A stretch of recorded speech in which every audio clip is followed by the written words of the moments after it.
Hey there, gang. Jim Jacobus here with Your Marriage Matters podcast number 122. And Christie and I have a really cool treat for you today. We have just recently completed our first webinar titled Tough Talk for Tough Times. We did that on October 7th. And we had a great turnout, a lot of fun, and shared some awesome content feedback after. So with it, you guys ought to break that into pieces and turn it into your YouTube channel, into your podcast. So that is exactly what we've done this evening. If you would like to see a full replay of the entire webinar after listening to this podcast, just send me an email, jim@teamjacobus.com. It's jim@teamjacobus.com, and I will actually send you a link to the webinar, and you can watch the entire thing. So this particular subject tonight, I want to make sure we say it again and again and again. Thank you so much, Megan and Ben Coleman, for your sharing with us this concept of I am not your enemy. And when Megan and Ben taught this to us, we just fell all over it, loved it. It was such a game changer for us to realize that when we were in tough times, we were struggling, that we're not each other's enemies. As a matter of fact, we're each other's best allies. And so we cover that, and we give you 5 very specific tips to make sure that as you get into discussing tough times, dealing with tough times, struggling with tough times, that you realize that I am not your enemy. That person sitting across from you or next to your side is actually on your team, and they want what's best for you, and they want what's best for the marriage. So again, enjoy this particular YouTube, if you will, podcast, if you will. I'm not sure how you're consuming our content. By the way, if you have not, please go to our Facebook page, Your Marriage Matters, and sign up there. We'd love to have you catching up with us on that Facebook page. We put a whole lot of additional resources in there for you. Go to YouTube and look up Your Marriage Matters, and you can watch the video of this, actually. And that's where I'm going to send you to watch the entire video if you'd like to see it.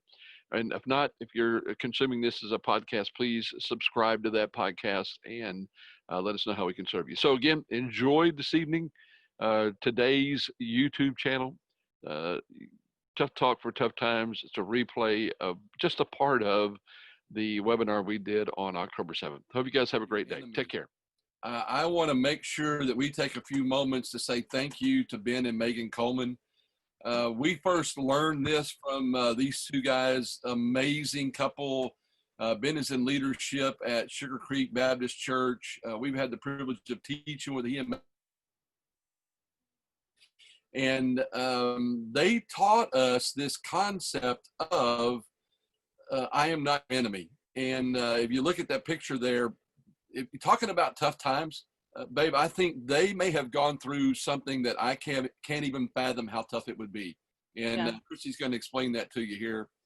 You see the picture of Ben and Megan, 2 of the finest people you'd ever want to meet. You see you see their 3 children that are sitting with them, and then you see them. They have a picture of a young toddler, and Bennett was their son who was diagnosed with cancer and went through the struggle and unfortunately did not survive.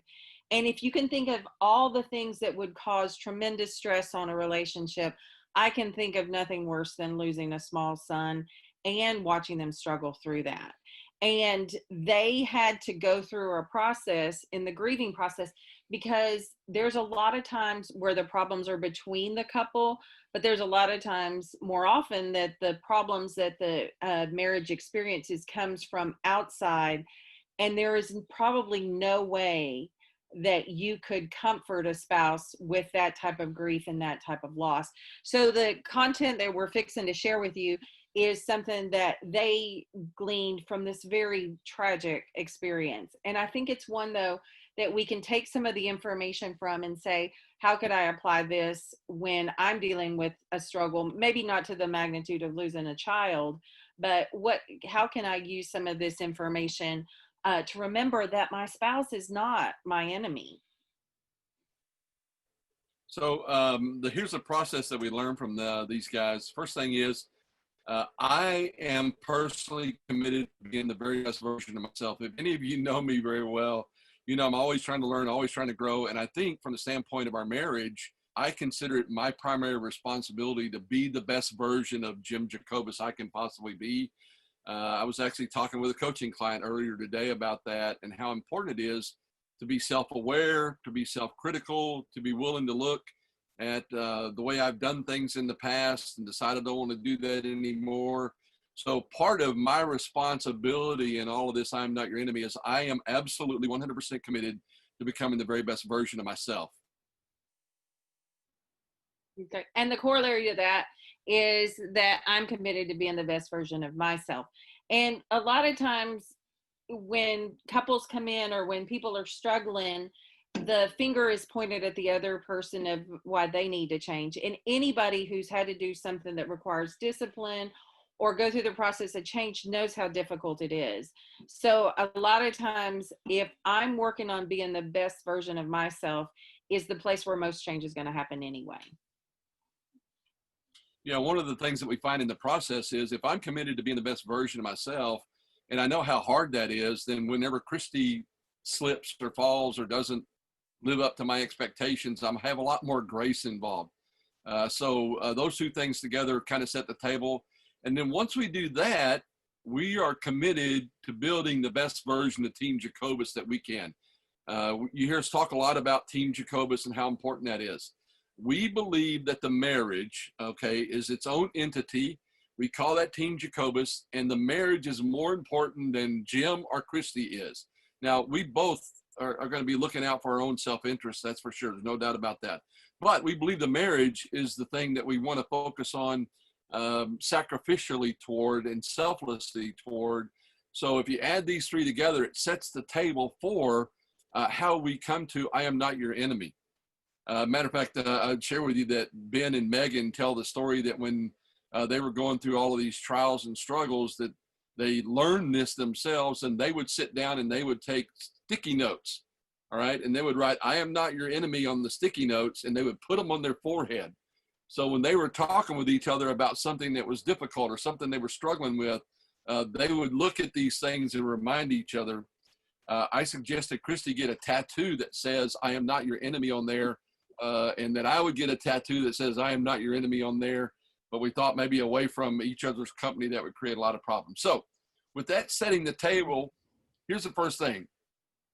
During tough times, all right, whatever tough time you may be facing, whether it's weather, whether it's COVID, whether it's job, whether it's money, regardless of the tough time, and there's so many different versions of that going on out there right now, we may not live up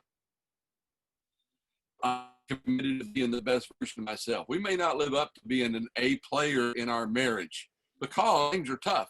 And I know back when this COVID thing hit, Christie at the hospital had all kinds of incredible struggles going on. Yeah. And one of the things that, you know, when Jim says we all want to be thought of as being a good, you know, person, an A player and everything. And I just remember thinking there was a lot of times with all the balls that you're juggling and with all the roles and responsibilities, I was letting a lot of things drop. And it was just one of those things that I thought, I'm not doing a good job at anything right now. And there was just so much pressure from the outside and so much stress at the hospital that when I would come home, I thought, not only am I, you know, struggling because of all this, I'm not doing a good job at home. So sometimes it's going to be one of those seasons in life where the struggles are real. And the other thing that can happen is because of this, I realize that I'm not being an A player. I'm not maybe pulling my fair share. If marriage is supposed to be 50-50, which I don't necessarily think it is, I think it's, you know, you've got to do the best you can. And most of the time it should be 100%. But when I can't, you know, carry my load, I want to know that Jim has got, you know, my back.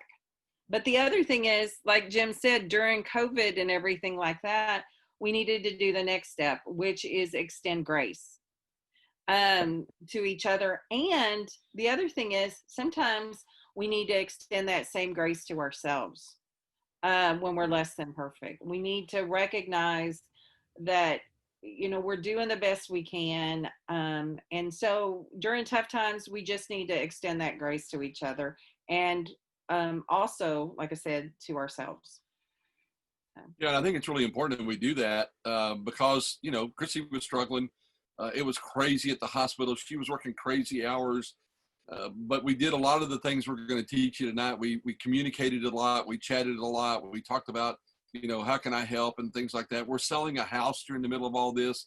We bought the RV. We're planning to go full time. We got all these things going on. And so finally, Christy retired and we went full time, and we were down in South Texas during our first month of our full time traveling in the RV. And about a weekend, maybe 10 days in, I wound up with COVID. So when you extend grace to the one that's not an A player at the time, your time comes when you're not the A player. And I don't know what I would have done without Christy's care and Christy's love and Christy's grace. Because talking about not an A player, I don't think you could qualify me as a F player. I was in bed on my back for a good 2.5, maybe 3 weeks. So what goes around comes around, and when you extend grace, then you'll find out you receive grace. So I'm not your enemy. We're both committed to being the best version we can. We both know we're all in on this thing. So when things are tough and one of us is not an A player, I'm not your enemy allows us to extend grace to each other because we both know that to be true. And so that's our first idea, our strategy is I'm not your enemy. And again, thanks, Ben and Megan. We appreciate you guys. So one of the things that I oftentimes get is, what do you do if you feel like your partner is the enemy? What if you think that there are situations or struggles going on where you and your partner are not aligned and he or she really is the enemy? And that's a reason why you seek help, because when you can't see them as being on your side or part of your team, that's really a reason to kind of say it's time to look for some help, that you can't recognize that person as being your teammate. Okay.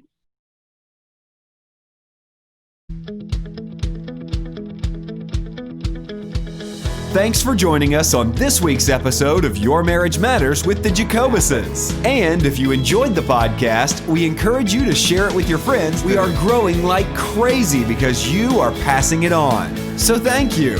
That's it for today. We'll see you next week on Your Marriage Matters. Have a great conversation this week.